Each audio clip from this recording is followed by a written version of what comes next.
So I'm pretty well scripted, although maybe not so well scripted. I thought I would tell you what I thought the purpose of this panel was or is. And that is to get a better understanding through a case study of Hurricane Sandy, of the role of, quote, grassroots organizations. Not exactly sure how to define a grassroots organization, but we can deal with that issue. In the provision of disaster relief. Does that sound sensible to you, Matt? Sounds pretty reasonable. Okay. We're short two panelists, but let me introduce the panelists that are here. This is Matt Pelak with Team Rubicon, and a little bit later he's going to tell you about Team Rubicon. I think I'm not supposed to let you do that quite yet. No problem. And this is Jake Beinecke, who happens to be a resident, an afflicted resident of Red Hook, who speaks with. Diego Ibanez is reportedly on his way. And he's been reportedly on his way for a half an hour, but he's probably getting close. He is a denizen of Occupy Wall Street. Pardon me? Well, Occupy Sandy, Occupy Wall Street. It's a grassroots organization. There was to be a fourth panelist, a lady from the city of New York, but they dropped out about 10 days ago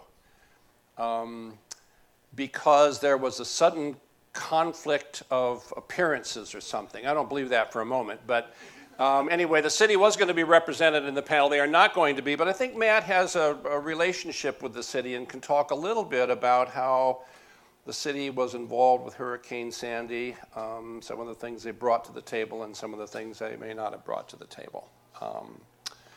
So I think the beginning is for us to watch a slideshow for a few minutes so that we can have remembrance of bad things past. You ready for the slideshow? Yeah.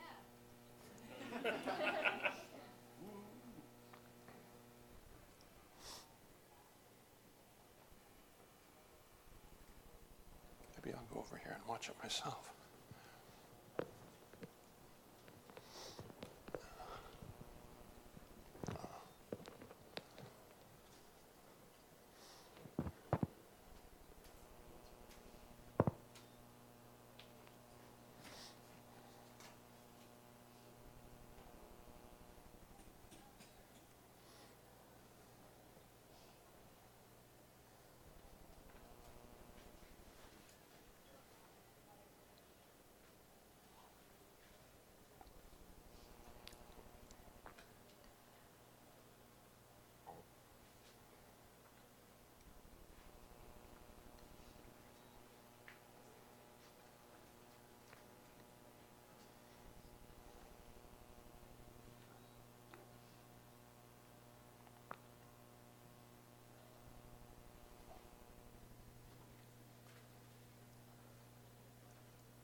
Okay.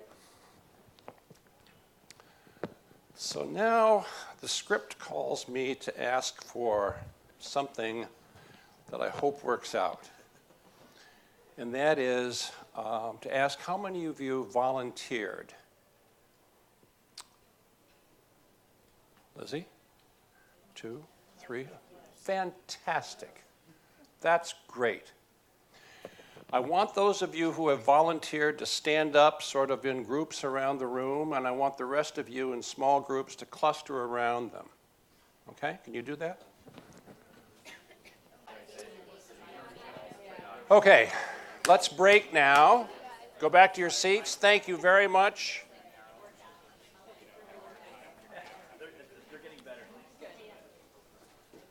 Now I'd like to have 3 or 4 volunteers. I don't have time for everybody. How you doing? To answer the first question, how did you find out about what organizations are providing relief? How effective or well organized did you find them? And how would the response have been better? And remember, there's a kind of an underlying leitmotif which I'll bring out into the open and which may explain in part the city's not being here. There's an assumption on the part of some people that the grassroots volunteer organizations were more effective than the established relief organizations. I don't know whether that's true or not, but I'd like that to become a kind of a question that we talk about without reaching any kind of condemnation one way or the other. So, do I have a volunteer? Who was a volunteer that talked to its group? Somebody over here. Yes. Would you stand up and talk about those issues briefly? I was a volunteer with Response. It's a disaster response group from St. Bonaventure University in upstate New York. I connected to the founder of the organization through volunteering in Haiti after the earthquake in 2010. He reached out to me when their student group decided to come to New York City to volunteer at Breezy Point for over Christmas, New Year's of last year. I wanted to do something different for New Year's, and so when they told me that they were coming down, that was when I decided to join them to spend New Year's with them. It wasn't quite organized. When we arrived, we stayed in the fire department. There was a fire department conference area, and we stayed there in cots. And during the daytime, we combed the streets of Breezy Point,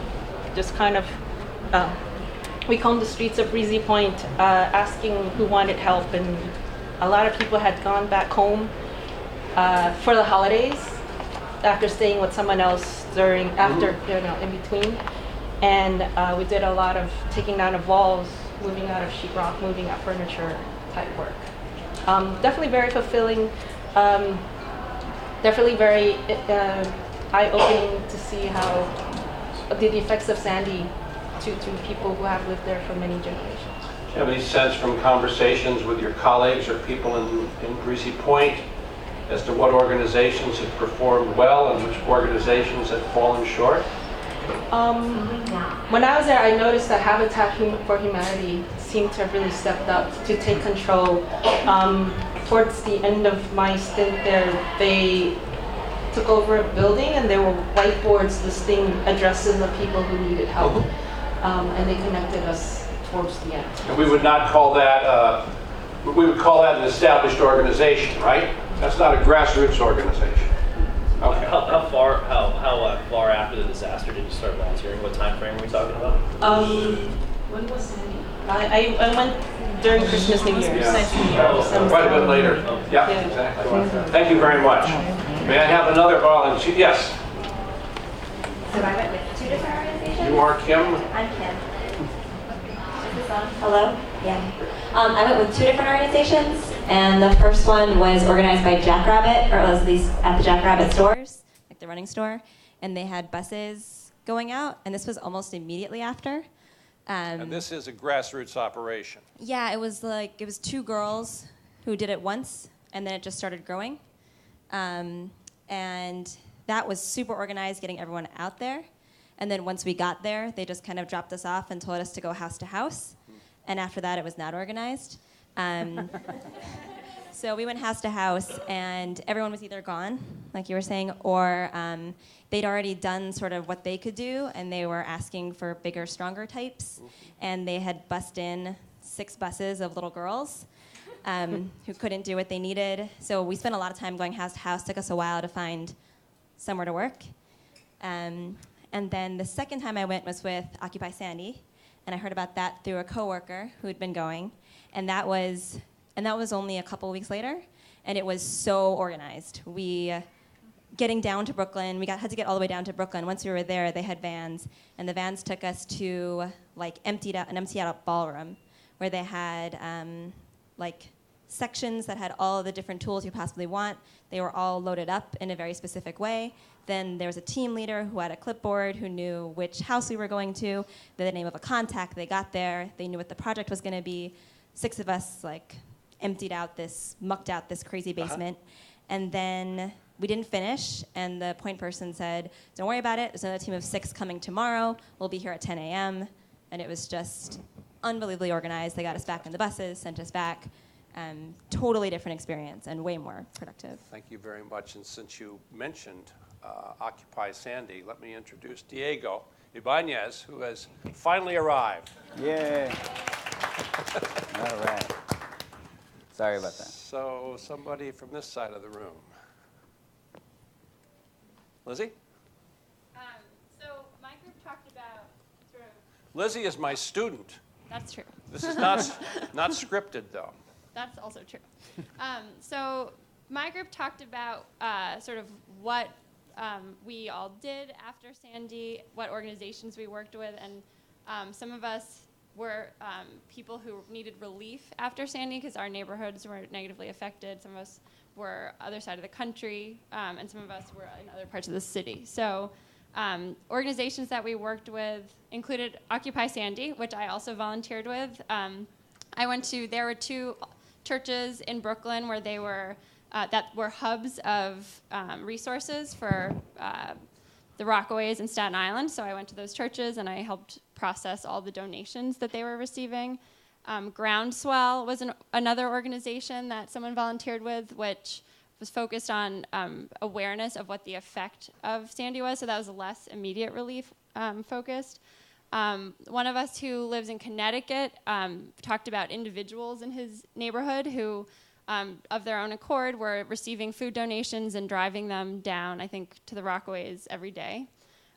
In Salt Lake City, one of the members of my group talked about organizing food donations in Salt Lake City to actually send out to New York for Sandy victims. Unsure what the organization was, but thought it might be Red Cross or a large nonprofit like that. And then we also talked about for one of us who lived below, I think, 23rd Street, the part of the city that had no electricity for a long time, what was happening in those neighborhoods. And we talked about local businesses, which like Radio Shack and gyms, which I guess had maybe backup generators and had places for people to plug in some cases to access heat. And then one of my group members who lives in New Jersey, and they didn't have electricity or heat for 2 weeks. Through the Facebook, they kind of organized members of the community and went to a local church, which was a place where people could warm up, plug in.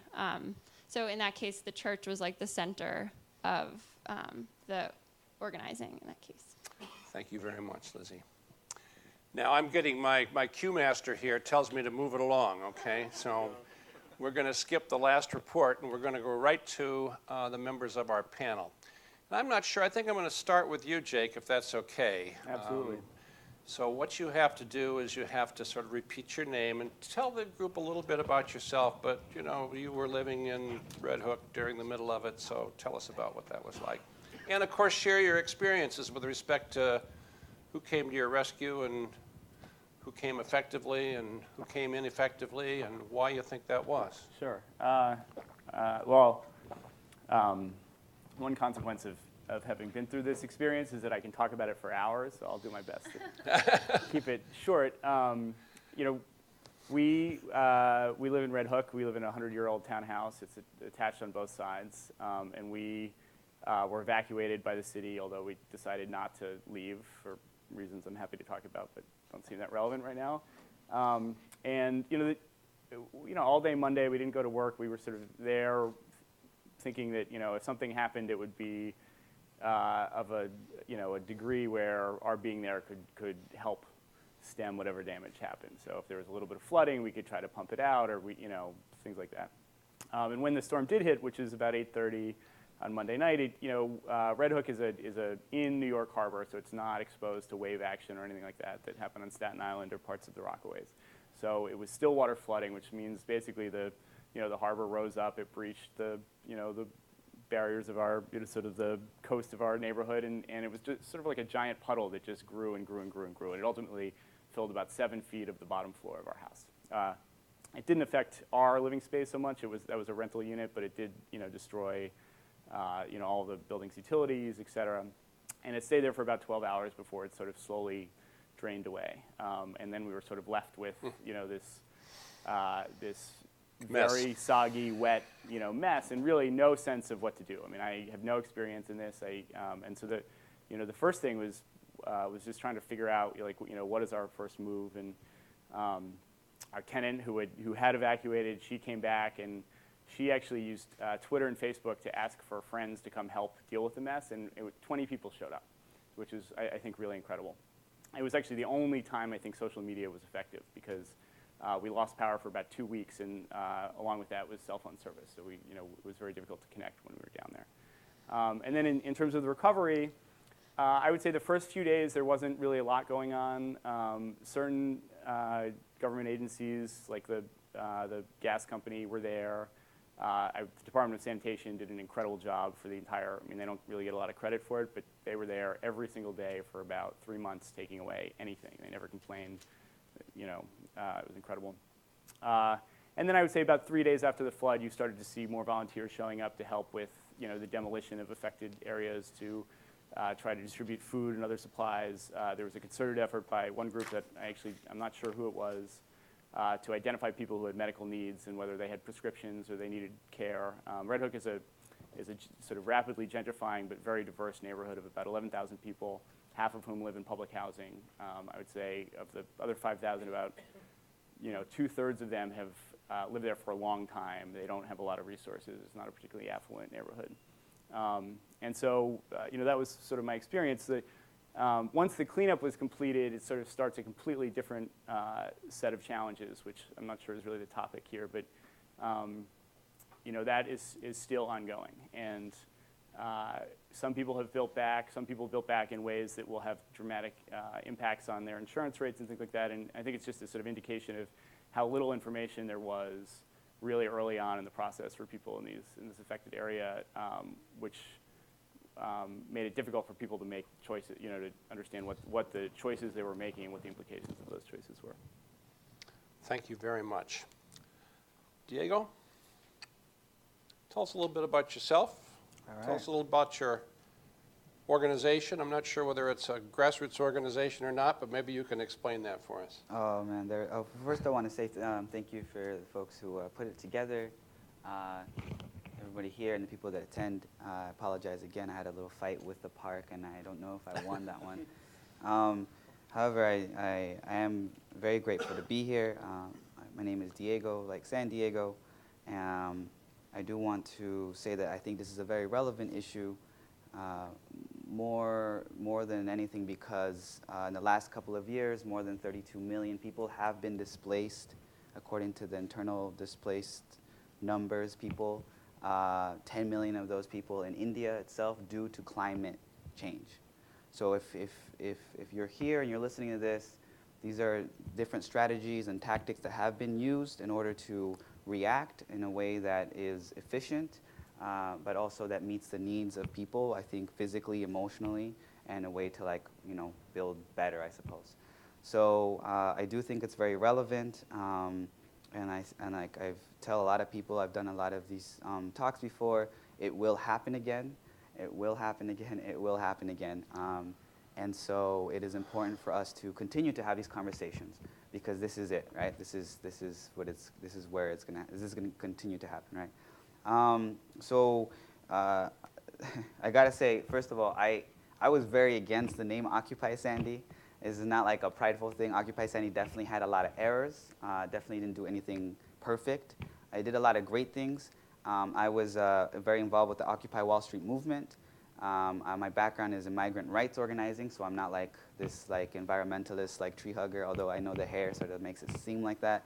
But I am learning as I go. The hurricane definitely like forced me to like be at terms with it, right? To be like, oh, okay, Mother Nature just like put like itself in the family rooms of like thousands of people. I think in New York, almost 800,000 people were displaced, give or take.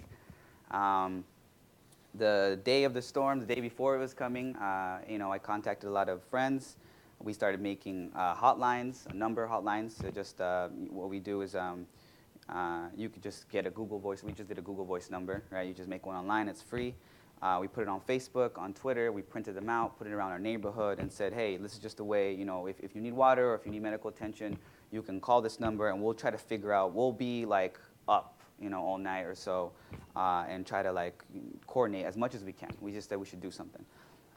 We posted in Spanish and English. I live in Sunset Park, so that wasn't that bad. It wasn't bad at all. But I was thinking ahead, right? And also encouraging folks. We were posting that on Facebook and encouraging folks to do the same.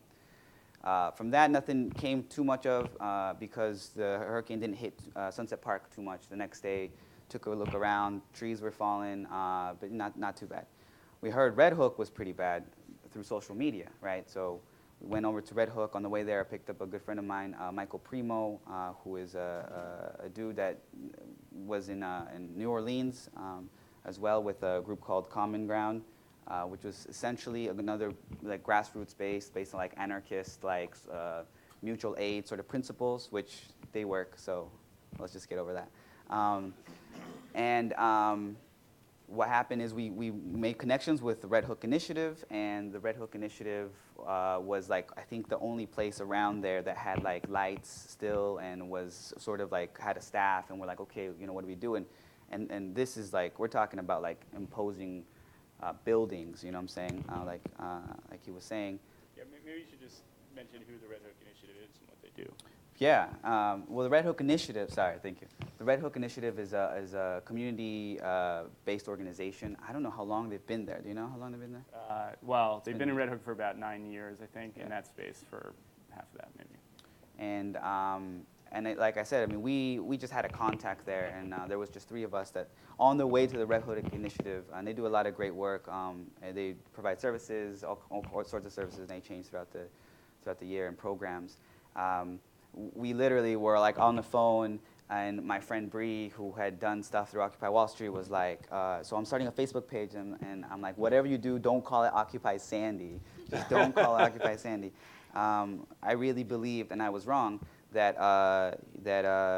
it didn't really matter what our name, like if it was like connected to Occupy or not, right? That was irrelevant to me. I think there was a job to be done, and then everybody was willing to go do it. So essentially, from there, that exploded essentially because they asked us how we can help. We had resources. I had my friend who worked in a church in Sunset Park. His name is Juan Carlos, and he runs St. Jacoby Church in Sunset Park. And we asked him, hey man, can we store a couple of clothes and rice and beans and stuff like that in your church? And he was like, sure, whatever. And in the next couple of days, that place was just completely full. Like, we had trucks coming in and everything. From there, we saw that the Red Hook Initiative was set. The community got involved, the staff got involved, and so we're like, all right, well, how can we continue this? And we heard that the Rockaways was pretty hit. So it took us it was probably 1 day after Red Hook Initiative, so this is like 2 days after the hurricane. We made it to the Rockaways. Blocks were still on fire. Made it to 113th Street, which is Breezy Point's right here. You kind of go down here, and it's like 130, 100. The lower you get, the farther east you go, essentially. The lower the numbers. Saw like a destroyed like store, like a storefront, and we just talked around. We talked to the community members. There was about 4 of us that were talking in the community. I met this man who had he was pointing to this whole burned down block, and he said, I used to live there. That was my family's house. And heard about a clinic that had burned down, like a Pizza Hut and all these things. And I took his picture, in front. I said, can I take your picture? And I sent it. This is a little bit after, because the networks were down. I sent it through Twitter, and I hashtagged it Occupy Sandy. And essentially, that was like the formations. The people were doing, things were already in motion. There wasn't like a meeting that was like, let's create a group. It was like, okay, pieces are moving already, so how do we like align those, and how do we like align resources that are going to be moving in? And I spoke to, that man introduced me to a man named Sal, who owned this storefront that was, that he had started like 2 weeks before the hurricane hit. And so he was just really bummed out, and I said, I'm sorry this happened. I mean, the mud, the water was up to like your thighs, and you could just see the water line.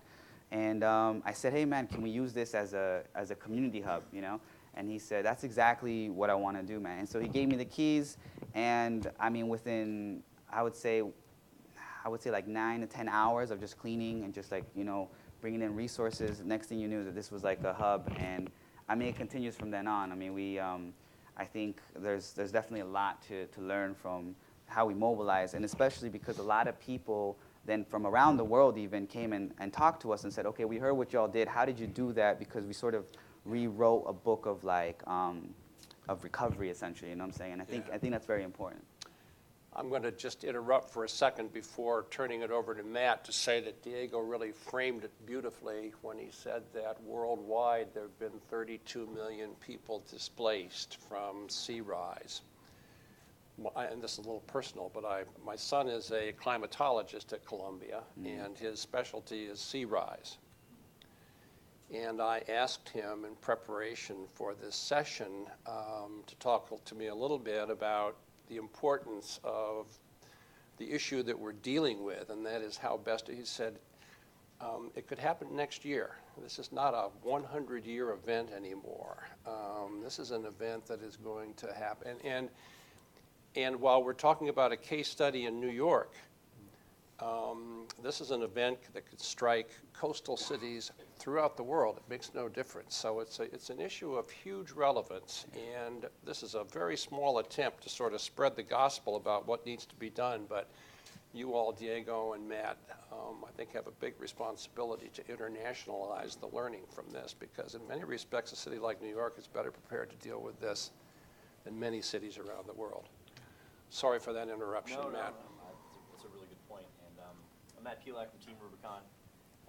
Team Rubicon basically is a nonprofit organization started in 2010 as a response to the earthquake in Haiti by a few military veterans that said, hey, I'm seeing what's going on TV. I feel like I have some useful skills that can contribute to the situation that's going on in Haiti based on our experience in the military with crisis management, small unit leadership, emergency medical delivery, and things of that nature. So some folks went down to Haiti, linked up with some doctors. It went really well, realized we were sort of onto something, and then started Team Rubicon as a result of that. A couple of years later, we went to a few domestic disasters, and the reason we started doing domestic disasters in 2011 is one of our founding members committed suicide as a result of his battle with PTS and some other situations. So a big part of why Team Rubicon does what it does is to engage military veterans that are home now and give them a positive mission at home, be in a community of other veterans, and sort of tackle not only this problem of disaster response, but mental health as well at the same time. So we heard about Hurricane Sandy's on the way up. We're part of what's known as the VOAD in New York City, the Voluntary Organizations Active in Disasters, and there are a bunch of volunteer organizations throughout the city like the Red Cross and United Way, New York Cares, and things like that are all part of this VOAD organization. Team Rubicon's part of that as well. So we had a job through the city Office of Emergency Management before the disaster hit, and that job was to have one or two of our folks in vehicles with city officials driving around the city during the storm, checking on the shelters and reporting back up. So we did that for the first 72 hours. When the storm was about to hit, after it hit, during. As soon as that ended, what we normally do is the type of work that we did out in the Rockaways was basement muck outs, house demo, get all the stuff out of the house. So I heard about that, went out, we started work. And we also had the first 24 hours, I think, were a slow start for similar reasons. And you also spoke about that. I forget who it was. I think the first group you volunteered with. Where's the work at? How do we find the work? It took a while to get work orders set, and I think everybody ran into that problem. I'm sure you guys had the same issue. You go out there and you look at a neighborhood, like where the hell do we start? Where do you start? How do you eat an elephant, right? One bite at a time. So you just sort of started going house to house and gathering information and finding out who needed what, and going out with large amounts of people. The reason I say that, and the reason I bring that up, is because the failure, and I'm going to frame this back into what we're talking about grassroots movement here. The failure of Hurricane Sandy is information management. From us, from the city, from the volunteer organizations, everyone who was involved in Hurricane Sandy was guilty of this, all right? And through no other reasons, because there was no plan to manage the information. It's 2013, right? We've got no excuse. We've got all the tools available. If I can think of it in my head, someone can write a computer program to make it happen, all right? It's possible. So no one had planned for that. So that's something that we were battling from day one, right after the hurricane rolled through and smashed this neighborhood. So we started using a computer system that normally tracks terrorist organizations and bomb blasts in Afghanistan and Iraq, and repurposed it for hurricanes to track home addresses and requests for assistance. We were able to compile a tremendous amount of data through that system, where we had hundreds and hundreds of work order requests, either from people on the street or from us going to their houses. That in turn allowed us to have a database of work orders, which came in handy later on. We didn't realize it at first. We started with our small group of volunteers, 50 people one day, and our folks started trickling in from around the country. At that point, we had about 2,000 volunteers across the country as part of Team Rubicon. Today, we have 13,000 volunteers across the country, 75% military veteran. Folks started coming in, and we were getting work done, but we just didn't have enough people. It was massive. We were out in the Rockaways. We worked with Occupy a lot out in the Rockaways as they started sort of growing and having a bigger presence. And then one day, the city said, hey, it's Veterans Day weekend. We're just going to put people on buses and send them out to the Rockaways. No guidance whatsoever. Just, hey, get on the bus and go out and help. So people got on the buses, which is fantastic. It's a great start. The fact that people in the city were willing to volunteer their time to come out and help people that were affected. But then once the folks got there, they didn't have any guidance. So we set up a volunteer reception center to intake these volunteers and then put them to work. They came in, we took 10 or 20 spontaneous volunteers, gave them hard hats, glasses, safety equipment, gave them tools that we have with a relationship with Home Depot, so all our tools come from Home Depot Foundation, and then paired them up with one or two of our military veteran leaders as team leaders, and then sent them out in the community all day and work. I know John was one of those volunteers, and it worked out to be an effective system, utilizing the skills of military veterans, small unit leadership, and going out and managing the spontaneous volunteers. So that was sort of our exposure. Team Rubicon itself being a grassroots organization, how it started through the network of military veterans to respond to natural disasters, initially internationally and then eventually 2011 domestically, and continues to happen through the country. Because first and foremost, there are a lot of people in the country or in the world who have a desire to serve the communities that they live in. Whether it's military service or community service, the need is there. Not everyone is a leader.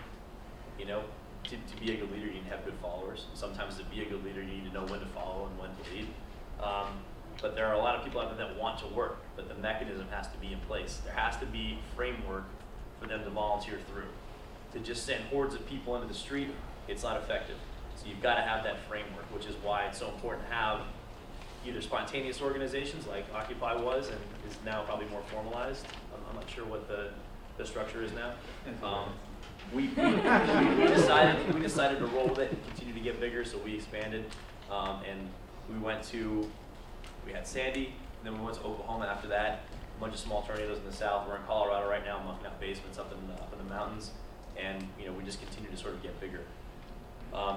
But something that we talked about earlier, and I want to address is what normally happens during disasters. We're not used to disasters here in New York City, right? This stuff doesn't happen very often. But if you go down south, and south central US, they get tornadoes all the time. And you go down there, and where in New York City, something like Occupy Sandy or Team Rubicon had to sort of come in and help organize, what happens down south is churches, right? Churches are the center point of a lot of communities down south, and they sort of take on that responsibility of organizing. So if you go to a disaster down south, if you're not working with the churches, you're out of the loop. You're not in the loop of who needs what where, and you're having a hard time trying to find that out. So it's something that we learned early on. So in a place like New York City, much different environment. So we have to figure out how to organize folks, and that was, through grassroots movement, communication, getting folks online, people that had power internet, and getting folks together. There are very different roles and responsibilities in the disaster world, and I know a lot of people had misconceptions about that. What is the city's responsibility? What's FEMA's responsibility? What does the Red Cross do? And throughout the rest of the country, more disaster-prone areas, you'll see this. It's the volunteer organizations that do the bulk of the work in the aftermath of disasters. Not just because they're the only people that show up, but that's it. That's who the government depends on. That's why there are organizations like the Red Cross in place and the VOAD, that structure, because we can't plan for natural disasters to happen. Number one, we don't know when they're going to happen, but the amount of infrastructure it takes to manage a disaster in a given area is not feasible to maintain all that equipment. Like the city can't have 100 dump trucks parked in a parking lot all year waiting for this to happen. So there's a resource shift that has to happen, and that resource shift takes time. And that's initially why the city was so slow to respond. I'm not going to throw the city under the bus because it's the first big disaster that we had to deal with in a long time, and there are some internal communications issues there, and I won't really dive into that. But I remember was sitting in a meeting a month after the storm hit. We're all in the VOAD office, and there was FEMA and the Red Cross on one side. FEMA is a resource management organization. They manage resources, and they bring resources in and they give them to people that need them. There's no army at FEMA. There's no volunteers that show up and muck out your basements. They manage money and they manage resources. That's what they do. All right, they're not going to come save your life. It's not their job.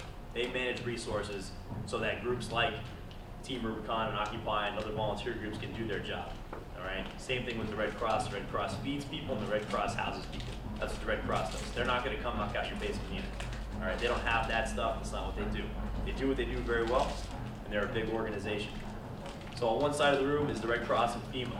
The other side of the room is Occupy, Team Rubicon, and a few other grassroots organizations out around the community. And we started talking about who needs what. We started talking about on our side, we need resources. We got people that need food. We got people that need medical equipment and attention, need drugs, need all this other stuff. We need shovels and helicopters and whatever. And then on the other side of the room, FEMA and the Red Cross start talking. FEMA says, hey, I've got 10 warehouses full of helicopters and shovels and food, medical supplies. The Red Cross did the same thing. They're like, we don't know where to take them. You guys need to tell us where to take them. And all of a sudden, that's when the moment happened. They're like, we have everything we need, we just don't know where we need it. So the right people weren't talking to the right people. And there was no central location or mechanism, for that matter, to manage this information. So my sort of, I don't know the right way to say this, but it's just as important to go out and muck out these basements and do this manual labor as it is to collect and gather information in the aftermath of a disaster. Say you're not someone who's necessarily physically capable, you don't want to go out, you don't want to jump in a basement full of mud, you can help gather information and centralize that information, talk to other people who are doing the same thing and get that information together. The data, the information is just as vital so that the resources that are available can be delivered in an effective manner, and that these grassroots organizations can be most effective. Everyone can have a role in the aftermath of a situation like this. It just, if you're not used to dealing with disasters, it doesn't make any sense. But the people on the ground are the people who do the bulk of the work, and that's what the plan is. That's what the government's plan is. There isn't an army. It's like those UN conspiracy theories you hear, right? That the UN's going to come in and they're going to take everyone's guns, right? There is no UN army, right? There's no FEMA army.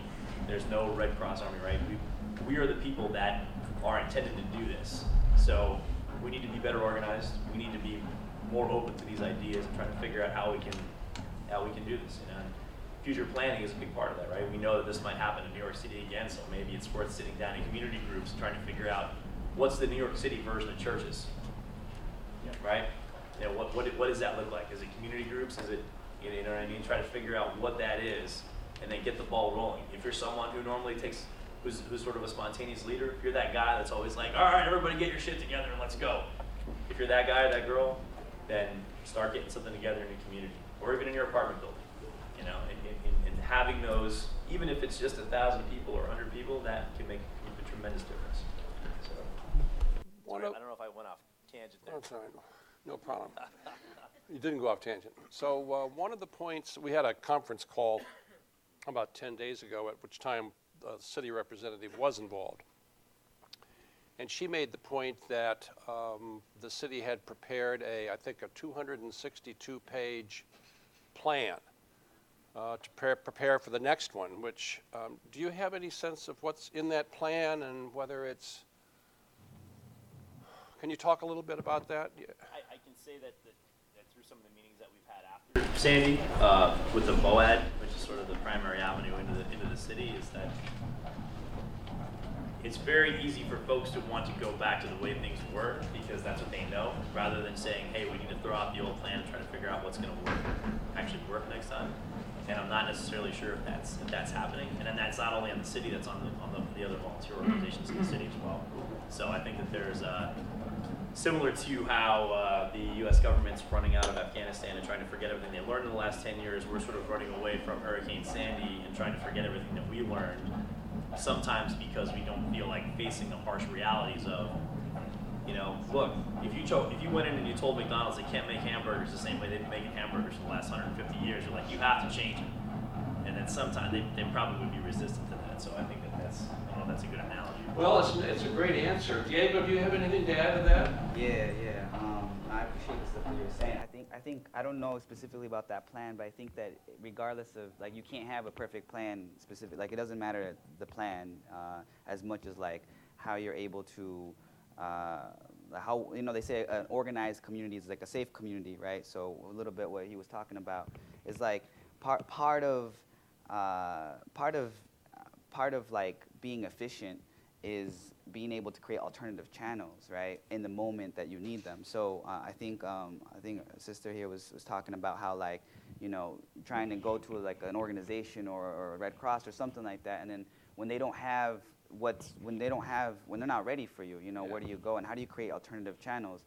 So I think, like, honestly, any plan that is going to come out from the city has to have like what we refer to as like a different like power analysis. I think the state currently has a power analysis where it's like we have the power as a state or the city, and we will come to the community and we will divvy up the power. Here you go, stand in line one at a time, you know, calm down, you know. And our power analysis was like, well, we know the power is in the community. They know each other. And, you know, the churches are very powerful. I mean, we were in Staten Island and Rockaways, LES, and Red Hook. I mean, churches are present. They're very organized. But they're also just like, you know, communities that just, they know each other. They know the lady that goes in every door and knows who's sick and knows, you know. So I think any plan that comes out of the city has to have like a different power analysis and be like, yo, like, trust the community. You know, the community knows like where, you know, what's what. And I think that's very important. And I think that's something that we learned for sure. Jake? Yeah, I mean, I think what Matt and Diego said resonates with my experience. I think that, you know, you posed this question about was it established organizations versus grassroots, but I would actually, you know, bifurcate them differently and say, you know, it was the organizations that were willing to work with what already existed in these communities that were effective. And the ones that tried to do everything, you know, soup to nuts, were less effective because they didn't have the resources, they didn't, you know, that wasn't their skill set. You know, the Red Cross, to give an example, you know, they did show up, and when they did, they were very good at providing it, but they weren't there for 2.5 weeks after, you know, and in that period, Occupy Sandy, working through this existing, you know, community organization, Red Hook Initiative, had been serving thousands of meals a day out of a kitchen that, you know, is literally the size of this table. Oh, yeah. And it was amazing what they were able to do. Were any established organizations able to come in at a community level and function? Not in my experience, no. And I would, The other thing I wanted to say, just about the point of, what was the city's response and have they adapted? And I think it's important to realize that the city is not a monolith, that there are certain aspects of what the city did that I think are actually very impressive, given that this is not a disaster-prone area. And if you look just across the river, to, New Jersey, I think had many more challenges in responding than New York did. Which is not to say that New York didn't make serious errors, or that certain specific departments of the city, were very just incompetent. And I would just I think because it's relevant to this conversation, I think NYCHA did really just a deplorable. New York City Housing Authority. Correct. And you talk about the value of being able to centralize information and know how to deliver these services because you know something about the community in which you're working. Well, NYCHA basically completely dropped the ball because they do have that information, and they were completely unable to reach out to the people who their tenants who live in these buildings and support them. And it was organizations like Red Hook Initiative and Occupy Sandy, and I'm sure Team Rubicon, that were actually able to go in NYCHA's place, knocking on doors, finding out who lived behind that door, all from scratch. Whereas, NYCHA actually has that information. They had it before the storm. They had it afterwards. They just were not able to use it in a way that was effective. I think it's the bureaucracy that people get caught up in and entangled as well. Like when we just knock on the doors of like in NYCHA buildings or whatever, it's like you meet a team, you meet a leader, right? You meet someone, and we were training each other to like be able to recognize community leaders, and not just like someone who's the head of their church or someone, but like community leaders just on their floor, like someone who's like that person, that you were talking about, and then give them the resources and the power and the authority to do what they have to do. And that's different because we learned from Red Cross and experiences, because a lot of our volunteers actually tried at Red Cross first, got frustrated with the bureaucracy and the tape, and then came through us and were able to do what they have to do. So what Jake said earlier, that half the people in Red Hook live in New York City Housing Authority facilities, and for the New York City Housing Authority not to be there, it's a huge problem. Yeah, and I'll just, just so you understand that I'm not just, unnecessarily sort of, one thing that was not effective for Red Hook was water. We had the water continued to flow even after the storm. Someone in NYCHA made the decision to cut off water to their buildings, which are they're the tallest buildings in Red Hook, which meant that people with the least means had nowhere to go, were sitting in apartments without electricity, without heat, and were not able to flush their toilets. It became an incredibly disgusting environment for no reason. Literally no reason. There was no reason they couldn't deliver cold water into those buildings. And it just was completely inept, and really, it makes me very livid when I think about it. And to answer the question, well, how has the city responded? I think, there have been certain things that I've seen that I think hold promise. I know less about the actual sort of disaster relief in the immediate aftermath, but in improving the resiliency of the city overall, there are certain things I think that actually, the city has done very, very well. It remains to be seen whether they're implemented to that degree. But there are clearly other areas that there's no self-reflection. The lessons are going to be lost. It's almost a year now. I think that the people who had the first-hand experience are, probably going to be transitioning out of a lot of these positions, as the mayor turns over. So, on the other hand, you could argue, Jake, that with a new administration, there may be less historical inertia. I think that the other issue too is that there was a lot of mistrust of volunteer organizations initially. To a city that is used to having someone with an official uniform on or a badge or something like, oh, you're coming in to do what? Who do you work for? You're on the job? You got a badge? They'll look at you like you're crazy. Versus, like I said, if you go down south to a disaster, the thing that got Team Rubicon into its first 2 or 3 disasters was the fact that we all had the same T-shirts on. If you show up somewhere and you've got 25 dudes all wearing the same T-shirt, they'll be like, oh, you guys look like you know what you're doing. Come on in. And it's amazing. That's a great point. It's a great point. But here in the city, people just aren't used to working with large groups of volunteers before. So that was probably like a week-long hurdle, I know, especially for you guys. Yeah. We had a little bit of street cred behind us because we'd gotten some national media from some other jobs we did, but Occupy, what the hell are they doing?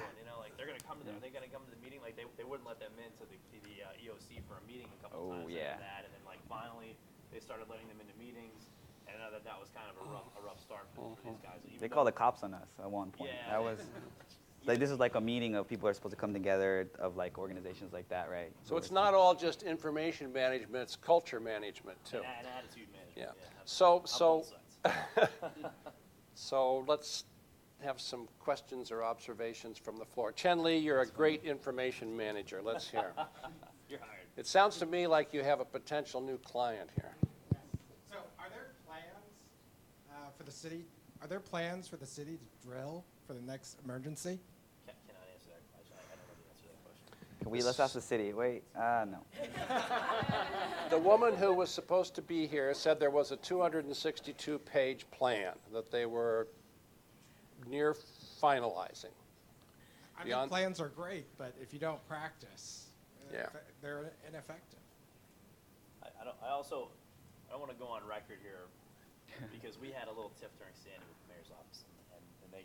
Well, it's too late. You're already on record. Live stream. Not trashing the city by any means.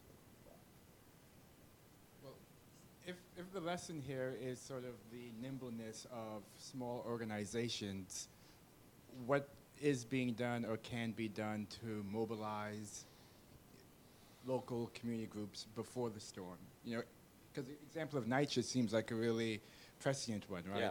So NYCHA isn't going to get it done, but are there pre-existing nonprofits who are in these communities that can sort of be sort of pre-retrofitted to do what you guys had to do on the fly?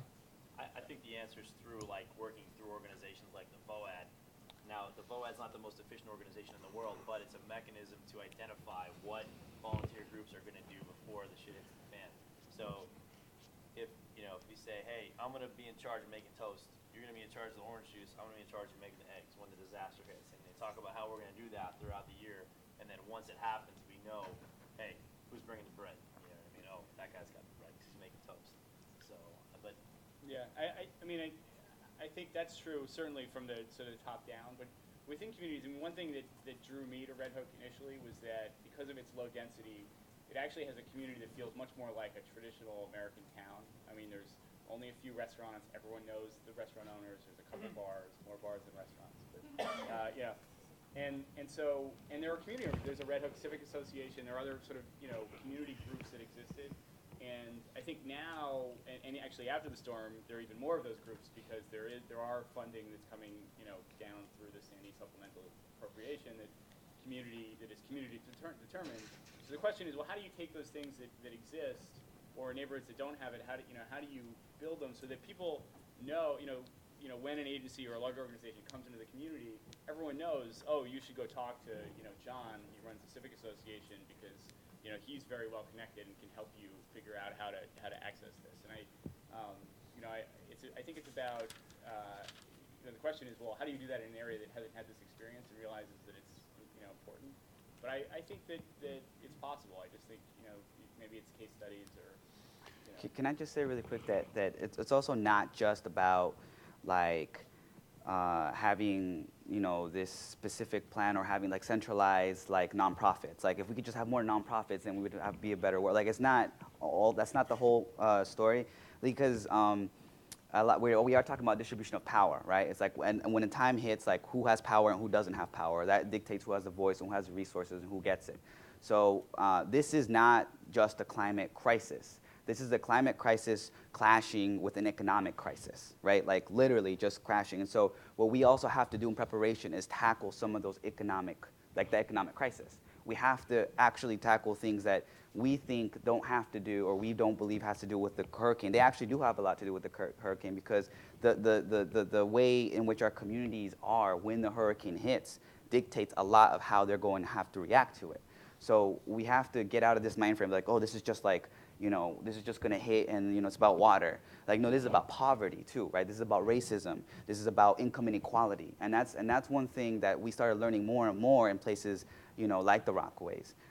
And so I think that would help a lot, I think, for all of us, including myself. Like, I think about how we tackle this and how we're better prepared. Well, our communities have to have more power, right? And so that has to be addressed as well.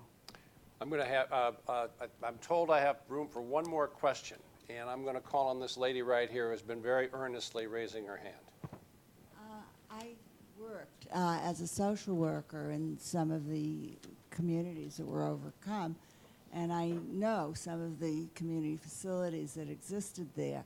And I was wondering if you were able to utilize any of the kitchens for Meals on Wheels and for senior meals that are located throughout the waterfront communities. And I was also curious if New York Cares was involved in what they did. Those are traditional.